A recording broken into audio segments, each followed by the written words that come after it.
my goodness gracious. It must be Thursday. Hi, Larry. Hello. Aloha. Nice to see you twice a day. And Russell.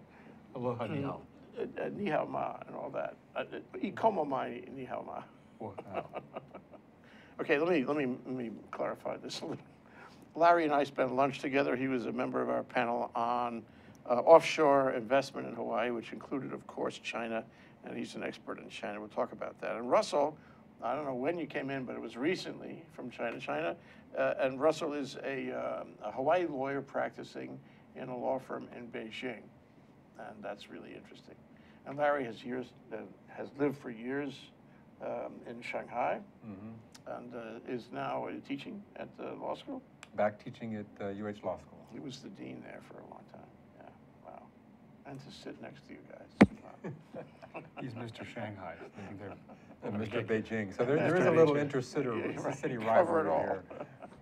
So I guess the first time, just to deal with it is, so Larry, what do you think of that panel today? That was an interesting panel. It was not supposed to be all on one page. It was supposed to be various vectors and factors and considerations.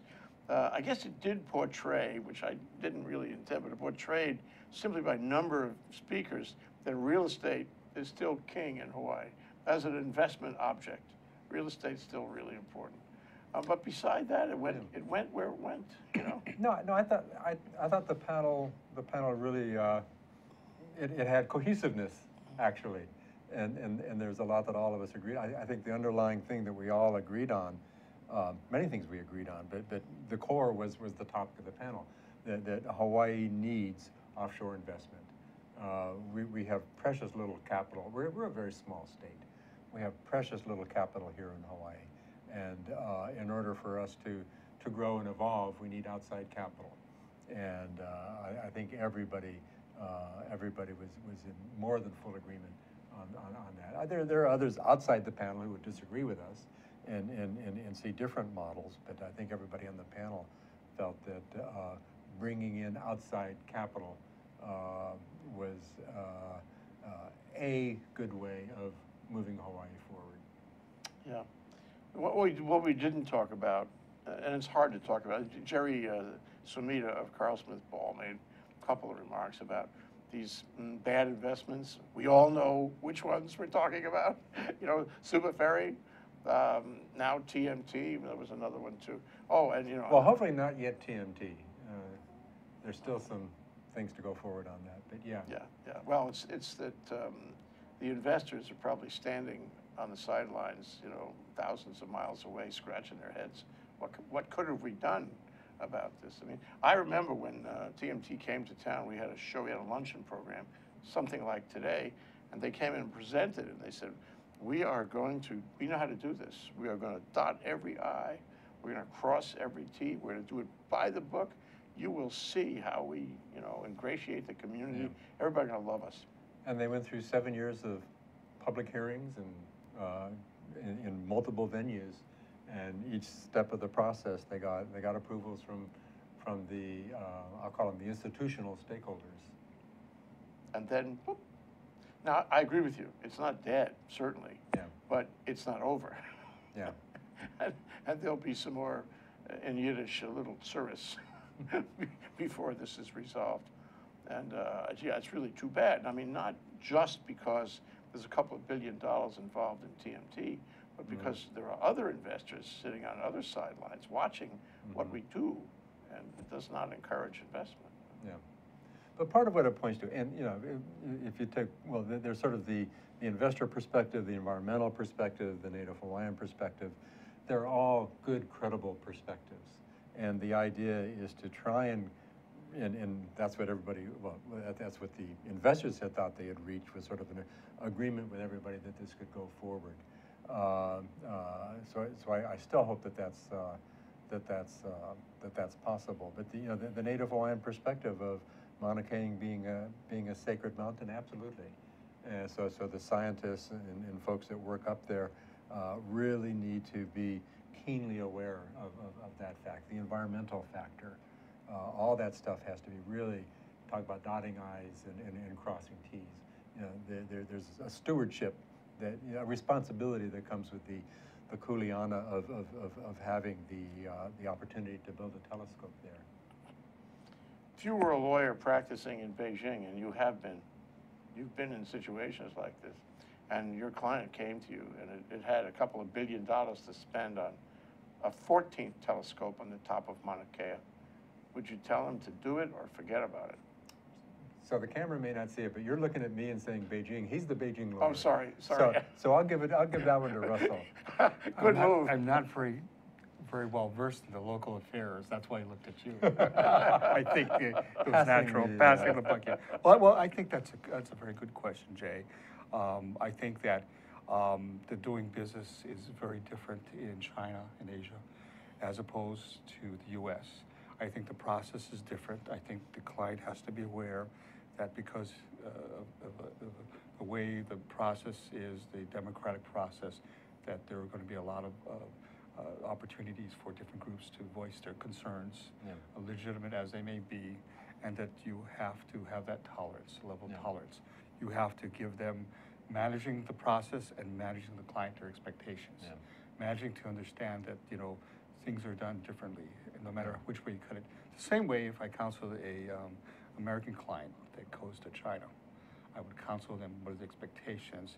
For example, I'm involved in some arbitration litigation and some American clients, and I've got to manage their expectations because things are just done differently in a different place for different reasons.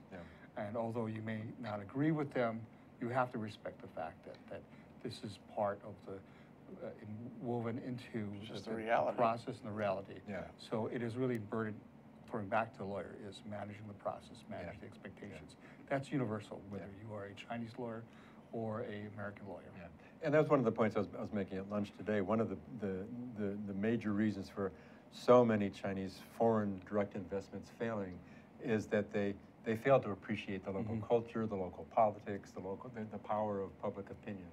And they need lawyers like Russell to help them out as they go abroad and invest. You need to have people that help you navigate whatever those pathways you need to do to get to the successful completion of your project. I won't call them obstacles because, you know, the obstacles sound like they can't be surmounted, but these are just, you got to find a pathway to make, again, come back to TMT. You got to make sure the environmental stuff is, you know, as protected as we can, the Native Hawaiian side, all of this, and you got to sort of navigate that, your way through that. Well, let me change the facts on you for a moment. Let's assume that there was no objection, you know, and that they went through for 7 years, got their permit. They started building. It's Chinese now, Chinese money. So there is a Japan telescope up there. So this would be the China telescope. Yeah, fair enough. Yeah. Maybe one day we'll see that. Yeah. But you know, my question is, are the Chinese good investors?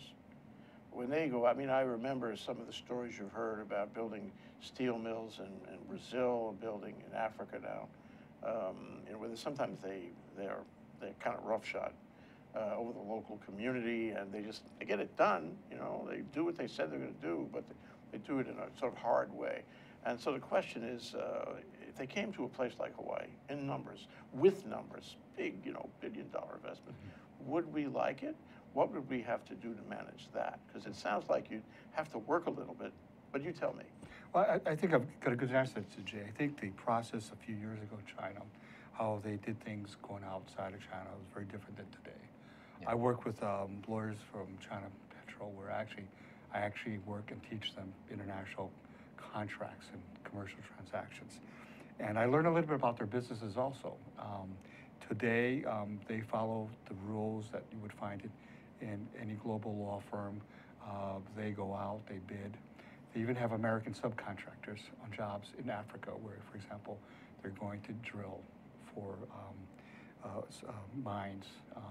They work with and do a joint venture with the local entity, for example, in that African country, so that they are lock in step working with the community, understanding cultural concerns, being sensitive to that. That's very important. I would say that a few years back, maybe not so, but now they follow that model.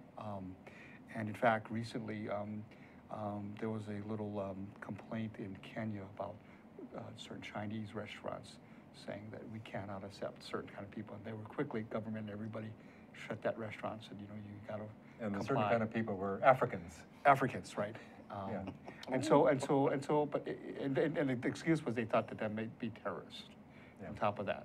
But anyway, I think that, you know, China is going through these lessons, and it knows that it has to integrate a lot more in the global world. Is it learning? I mean, can you guys attest to a dynamic here? Is it becoming more sophisticated about, say, doing business in Africa?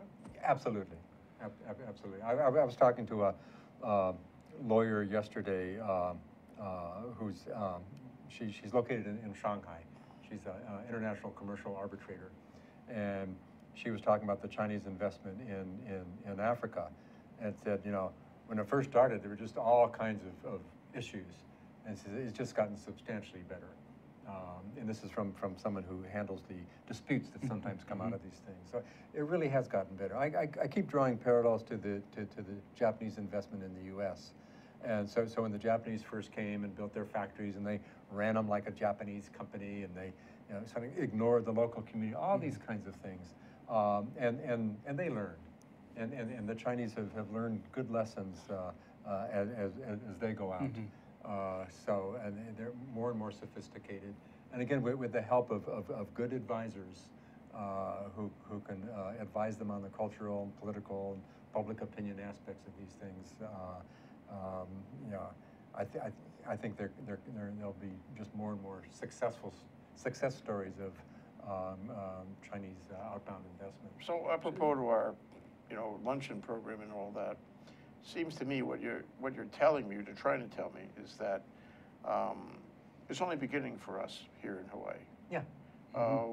We have work to do, but they have work to do. But in the end, we will be an attractive place for them. And I hope it's more than just land. I think it will be just more than just land. But there's a destiny for them and us. I mean, that may be too strong, but well, Hawaii's had hundreds of years of history with China. If you're an archaeologist, they are now saying that the people who are now native Hawaiians came from China. They were a minority group on the eastern seaboard of China that were pushed out across the Pacific. So our relationship with China goes back thousands of years. We've forgotten much of that history. But I think the future, and we've had some stumbling blocks in the past. You know, all of our sandalwood trees were cut down and shipped to China by the Western merchants. Wasn't necessarily the Chinese fault, but I think the Chinese really have learned some good, valuable lessons. So when, you know, not when, but as Chinese investment increases in Hawaii, I think by and large we're going to see some good citizens. You know, one of the topics that came up at lunch today was the problem of I call him the outside investor, who's just looking for a return on the investment, is that they have no stake in the community. And I know that's a growing concern in Hawaii, not just with our residential properties, but some of our larger commercial properties owned offshore by insurance companies or REITs or whatever. And what relationship do they have to the community? What do they care about the community?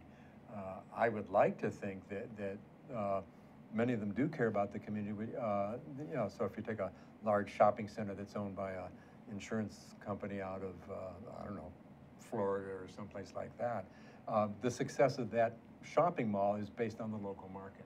So they need to be able to be doing things that attract them to a local market. Yeah. So you know, it'd be nice. Well, so I'm cautiously optimistic. I'd like to take a break now, but when we come back, I'd like to talk about how changes in China may affect this dynamic going forward. Change which may suggest the issues about, I don't know, stability, government, corruption, what have you, and how that might affect how they deal with us. Okay, Russel Leu on my far left. He's a Hawaii attorney doing business in Beijing. Name of the firm again? The name of the firm is, now you caught me. No. Shepard Mullen. Shepard Shepard Mullen. Richter, Hampton Richter. Oh, it's LLP. okay. All right. Okay. It just goes on and on. It just goes on and on. Good. And Lou is in there somewhere. Lou is somewhere in there. Okay. And Larry Foster, and he's spent years practicing. First, he was a dean of the law school. I mean, this is my immediate recollection. In the beginning. In the beginning, he was a dean of the William S. Richardson Law School for quite some time. And then with his wife Brenda, they went to China, and she was president of the Chamber of Commerce. And Larry was practicing in a firm in Shanghai. That you could learn a lot doing that. And now they're here with us, the two of them. I mean, Russell and Larry. So we're going to come right back after this short break and talk some more about the engagement between China and Hawaii. Inspired by an ancient culture, classical Chinese dance, vigorous physicality, timeless stories, 5,000 years of Chinese music and dance, Shen Yun presents authentic Chinese culture. Coming to Blaisdell Concert Hall, May 8th and 9th. Tickets at shenyun.com or call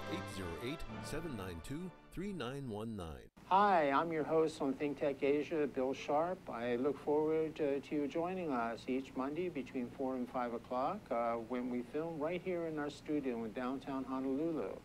The show, ThinkTech Asia, focuses on contemporary events in Asia. And by Asia, we mean anything from Hawaii, south to Australia and New Zealand, west to Pakistan, and as far north as the Russian Far East. Clearly, this is one of the most economically dynamic centers of the world, and we bring you up to date on what's going on in a whole host of countries in this very vital region. We look forward to seeing you. Aloha. Okay, we're back. We're live. We're here on ThinkTech Global talking about Chinese engagement with Hawaii, or maybe Hawaii engagement with China.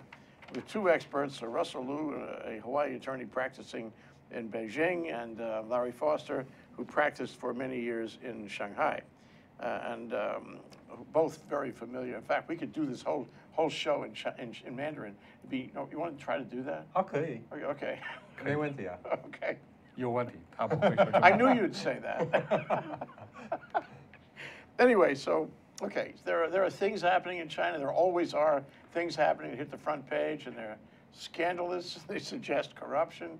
Where are we on that other dynamic, the continuum toward a rule of law, the continuum toward a stable society? Not to say the U.S. has a very stable society these days, but on that track in China. Mm-hmm. Well, Jay, that's a very broad question with broad I'll give you a lot of room, implications. Russell. A lot of room to talk about. Well, I think the climate in Beijing now, at least from what I've seen, is the government is making a very focused, concerted effort to attack corruption. And it has gone to the highest level. Xi Jinping, being the president, has been the main leader with 4 other high government officials working very closely.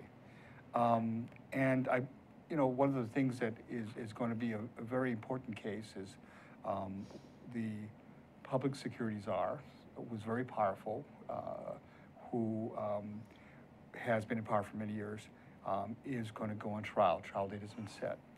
Now, one of the charges against him was corruption, bribery. He's absconded with $14 billion. It's a lot of money. Allegedly. There goes the lawyer. I'm living in China too long. He's not my client. And the other alleged thing, which is much more serious, incredibly serious, is a alleged violation of their secrecy laws. He violated by violating state secrets, and that state secret was telling. So is this a state secret that you can talk about, or isn't it a state secret? Oh no, it's not a state secret. It's in China Daily. Okay. I just read in China Daily before heading back here that the state secret being that he gave away was that telling Bo Xilai that he was being investigated for all these things and that he should do something about it when it was not formally publicly announced. So he's being charged with that. And that carries a death sentence as punishment. So the trial is going to begin very soon. It's going to be in Tianjin, which is a city north of Beijing. And it's really going to test Xi Jinping's leadership, whether or not he has a backing of the public population as well as the government. And there are many things that Xi Jinping has done in this anti-corruption campaign. He's gone after government officials that have taken money and fled to the West, to the United States. I believe that they are working with the U.S. government about bringing back these parties who are going to be held for trial in China. So we are seeing a lot of things that it's a major shakedown. Some will say this is really a quiet little revolution itself, because to do this means you've shaken the whole mantle of leadership. Yeah. Let me put a little background to that too. That's important. Corruption exists all around the world. More and more U.S. mayors and governors are discovering that as they get set off to various prisons around the country. In China, it's essentially a one-party system, and the Chinese Communist Party. And among the people in China, there's a growing concern about the increasing levels of corruption. And in order for the party to sort of maintain their mantle of we're here to serve the people, to protect the people, they need to do something serious about corruption.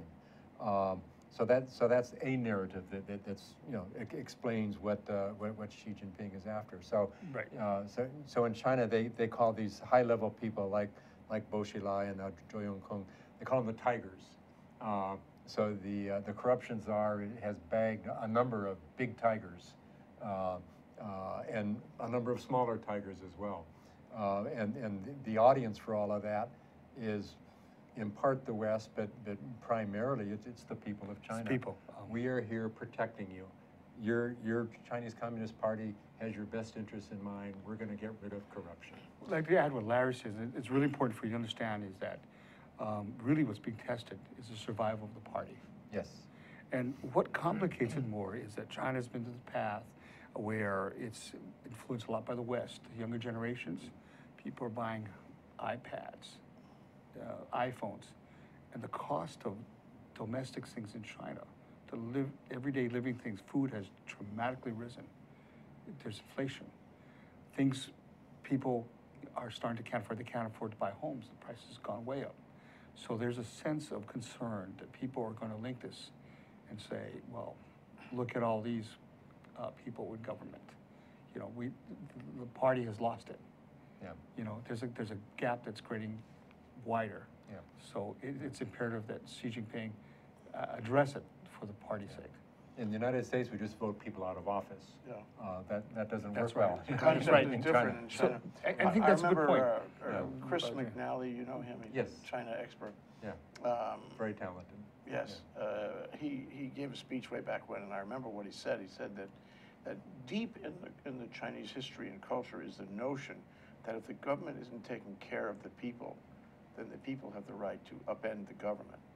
It's not exactly as voting him out of office. Yeah. It's upending the whole thing. It's an old concept in Chinese history, the mandate of heaven. Yeah. So at the end of the dynastic history of China. At the end of the dynasty, so goes the story, written by the people that overthrew it, was that they lost the mandate of heaven. The people, were rebelling. So the good, new, clean leadership comes. This repeats itself around the world all the time.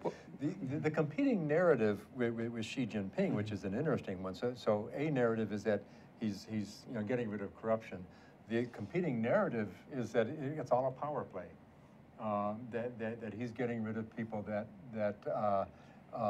maybe don't support him as much as he wanted them to. So, which narrative is true? Maybe a little bit of each is true. It sounds like there might be a little bit of hyperbole involved in all this reporting, because he's doing it for a purpose. He's trying to get people to, to see that he's fighting corruption and all that. But isn't it possible that maybe he's blowing it a little out of proportion to make the point? No, the levels of corruption are astounding. Okay, okay, Yeah. I withdraw that. Yeah. So an earlier example is Bo Xilai we talked about. Bo Xilai was incredibly popular. He was a populist leader down in Chongqing. Curiously, Xi Jinping is becoming a populist leader. But there was, again, this narrative about getting rid of political enemies. Bo Xilai was building up an incredible power base among the people and other officials and stuff like that. He was doing it really with the, I mean, I think there's alleged tax support of Zhou Yongkong, that network. Yeah. So that's why Zhou Yongkong has been a target. And not only that is that Bo Xilai was in a part of the country that's away from Beijing. A major populous city, Chongqing, major population center near Chengdu, where things there are sometimes run and operated differently out of sense of So he had become a problem. He had become a, well, He'd become a political problem, but he was corrupt to the core. He would, well, That was his weakness. Yeah, that was his weakness. Yeah. well, you know, again, that's why it's imperative that this overall theme that Xi Jinping, whether you call it controlling your political opponents, but the thing is that people have to see something tangible. Because things are getting expensive in China. Everyday food things. I go to the market. So this doesn't paint a really good picture. I Well, mean, if, for example, if he cannot establish for the people that he's doing enough on corruption, if he cannot establish that, you know, he's, I don't know, reducing pollution, right? You know, and making food cheaper on housing and all that, then he's at risk. And query, and this is my question to you both, how does that affect, if at all, our relationship with China? Or how could it affect our relationship with China? well, you know, I think there's a lot of dynamics to that question. It's very broad. I never promised you a rose A garden. lot of implications. I think that China really is affected, you know, by not only the leadership, but the fact that today's world there's access to communications, there's access to seeing what people are doing outside of here. There's the freedom to travel. There's growing numbers of Chinese students that are going abroad to study in the U.S. in colleges at the undergraduate level and in high schools. And so they're coming back with certain expectations. And that expectation is coming back to China when there's no jobs. And there's a problem because China is trying to move up the value chain and innovation, technology, advanced technology are all the key supposedly drivers that will get new jobs. But if that's not happening, you know, then you're going to have a lot of people that are not going to be happy, that would have come back to China. Yeah. So it has a lot of demands. It's not just only political opponents, but it really, I think, the forces of the outside world, they can't close it down. Yeah. So you asked the question, how does that affect U.S.-China relationships? Well, for any country in the world, if the country has internal instability, it becomes very difficult for the U.S. to deal with that country. Because they have trouble dealing with us, or we have trouble dealing with them. Because if you have a leader whose country is on the verge of implosion, Yemen, how do you deal with Yemen? We've had to pull all of our folks out of Yemen. That's not a way to deal with a country. That's retreating. Yeah. I'm not saying that's going to happen in China, but you know the popular unhappiness continues to grow. So one peg of it is the corruption, and the more success the Chinese government has on dealing with the corruption issue, then that's one issue that can be sort of and corruption, and I think you know the whole opportunities for the next generation, for jobs and industries. And that's also pressing very hard at them. Yeah. But you guys are optimistic, right? Well, yes. Yes. Short answer. Yes. Amazing for a lawyer to give a short answer. Yeah? It depends. No, but yes. Unequivocal. No, It's good. it's definitely. Like a short break, that's also unequivocal. Okay, Russel Leu on my far left, okay, Hawaii attorney practicing in Beijing, and Larry Foster, formerly the dean of the William S. Richardson School of Law, and then practiced for several years in Beijing, practiced law there. And we're talking about Hawaii's engagement with China in these times here on ThinkTech Global. We'll be right back. Hi, I'm Ethan Allen. I host Likeable Science on ThinkTech Hawaii, and I do this because I care about science literacy in Hawaii. I want to spread the understanding that science is a vital and interesting part of everyone's life. I want to make sure the broadest possible spectrum of people understand the beauty and the value of science and realize that science plays out each and every day of their lives. I want you to understand that science is fun. So we bring onto this show each week guests who are scientists, from astronomers to zoologists, and we talk about what they do and how they do it. But most importantly, we talk about why you should care about their work, why you should see that their work has value and impact on your life. So I hope you'll join us Fridays, 1 p.m. here on ThinkTech Hawaii. You can watch us via live stream. You can watch us recorded on Olelo, and you can see us each week. We hope you'll join us. Well, you wish you would have been here for the break. That was really interesting. And so, the point that Larry was making is that in the 1980s, there was a book about the possibility China would splinter and secondary effects from that. And now some people are saying, raising the same question, it might splinter. But, I take it both you guys are optimistic about that. And Xi Jinping knows About it not splintering. Yes. Yes. And he knows what he's doing. I mean, this the thing about dealing with corruption is one example of that. It's a complicated country to rule for certain, but I think those guys are getting a little more sophisticated as time goes by. And at the end of the day, isn't it true that if you can show the people that there's prosperity and that China is viewed, with admiration by the world, which it is, then you can keep a lid on things. Ask that question of Vladimir Putin. Yeah, I mean, this is how governments, mayors, governors, presidents, whatever, stay in office. You are taking care of the people. You're bringing political stability. You're bringing economic, at least economic stability, if not economic growth. These are things that we expect of our leaders. I think from the Chinese perspective, from a very local level, the main thing is that the children now have more opportunity than the parents. Yes. They have the They ability travel. to travel, Yeah. the ability to go to the United States and Europe, the ability to go to school in the United States. And one of the hats, as you know, I'm an educator in China, and the students now are increasing numbers are going to graduate from a Chinese with an LLB degree and then go on to JD. And I'm seeing more of that, a lot more students heading that route. And they're also coming in earlier in the educational system, at the high school level and even below. Punahou is going to Yes. be, I shouldn't have said Punahou, but anyway, a famous local school. You mean Iolani, I thought. Oh, yeah. At least one famous saw the local brochure. school Uh-huh. has plans to bring in a number of Chinese students, in a small number, but bring them into the school. And I think all schools are going to get that because that's already happening in the U.S. And I've got friends who are lawyers. They send their children to school in Massachusetts in high school. So by U.S. you mean the mainland? The mainland into Massachusetts, and these kids then go to U.S. colleges. This always troubles me. This goes to one of the points we want to talk about is the Hawaii-Shanghai legal exchange program. But, I've met one kid, not a kid anymore, and he's Betty Brau's son, Betty Brau. Derek Brau. Derek Brau, really first class. Yes. And he went to law school in China before he went to law school here. He's in law school now here. Yes. And that's unusual. I mean, it's unusual that he would go to law school in China anyway. And with the exchange program with Hawaii and Shanghai, we have them coming here, but we don't really send our people there.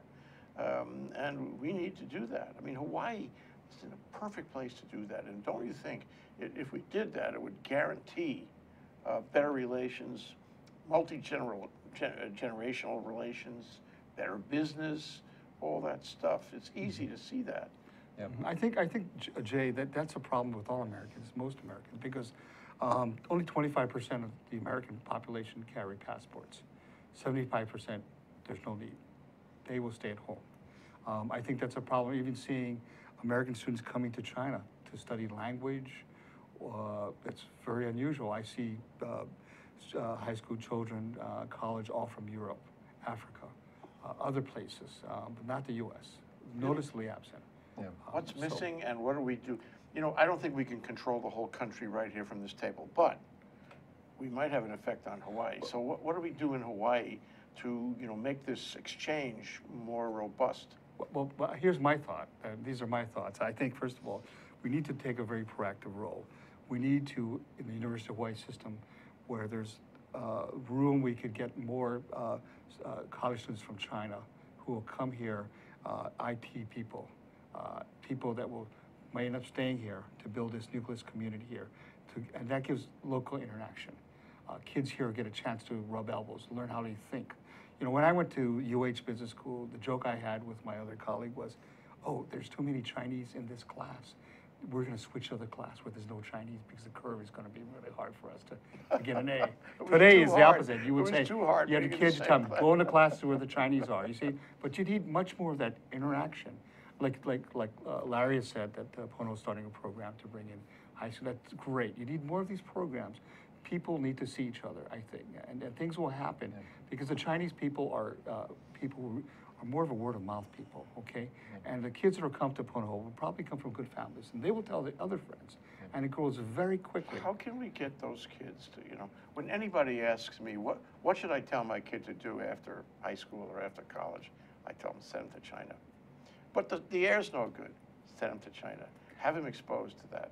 Not the air, but the country. I think you're right. I just had that conversation with my nephew. But how telling him coming from U.S. law school, Yeah. you don't got a job yet, come to China, get a master's in law, go to one of the good schools, I'll help you, and get that experience and learn the language, because it's a global world. You need to get that perspective. So the problem is that the numbers are against us.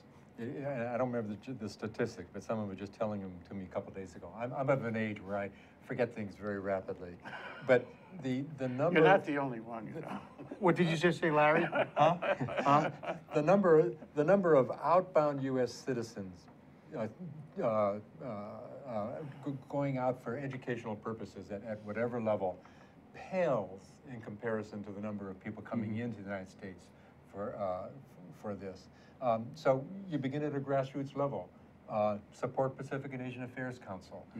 They have marvelous programs that sends kids from all of our public schools throughout the islands off to very exciting experiences, and they come back. Their lives have changed. Indeed. Exactly. Indeed. But I want to add to that, Larry. Yeah. I think this is great, but you know what? I find that you've got all these groups doing things. They need to kind of unify so that everybody knows that there is a movement, a push, that we all got to think a bigger push. And I think the role maybe has to go to government to kind of push it, lead it, so that there are incentives and the groups to make it, to say that we are a global place. We have a global force. Our kids are going, all these groups are going to Asia, China, and people will hear about it. We become a place where now the Chinese want to come here also because we have a different attitude. So these are, I think, important. It's not only small groups, but it's a partnership with the government to actually get that in the forefront. It's an educational process. So I don't know how to say this in Chinese, but what do you mean push? Well, for example, Does that mean money? let's talk to Larry about that question. No, getting back to that, I think that there needs to be some coordinated office maybe that will coordinate some of the activities groups because I think there is a lot of programs that people may not know about, for one thing, that help these local kids. Yeah. That's the first thing. The second thing is to get this program connected on the China side with some of the academic institutions where you can have great exchanges to some of these schools and universities, institutions, the AmCham, American Chamber of Commerce. These guys will help you. For example, one of the things that I did at the law firm is we get tons now of law schools in the U.S. that are all coming and they want to place their kids to have an internship in China in some of the international firms. And that's great.